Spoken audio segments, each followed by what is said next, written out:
Repetitive flutes are a way to add style and texture to columns, molding, and furniture pieces. However, machining them with equal spacing can be a true test of your patience. Rockler's router fluting jig is a jig that makes it fast and easy to route evenly spaced flutes. When you open the package, there are two low-friction underside rails that straddle your workpiece.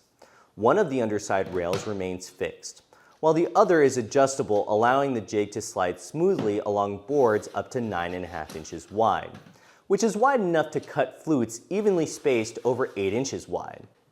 The router mounts to a universal pre-drilled acrylic base, which slides laterally to route out repetitive flutes.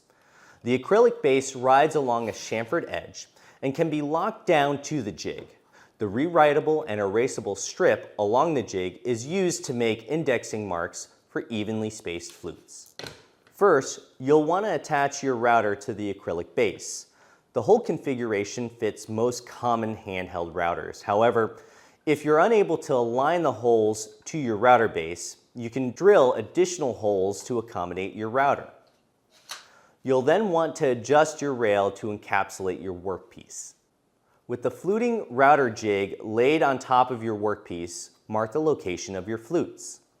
Next, zero out the metal scale with your first mark. Then you'll lock down the acrylic base and plow out the flute on your workpiece. Finally, slide the base to your next mark, lock it down, make your next plowing operation, and so on until your piece is done. And there you have it, evenly spaced flutes made with a handheld router. Yet another innovative jig made by the team at Rockler.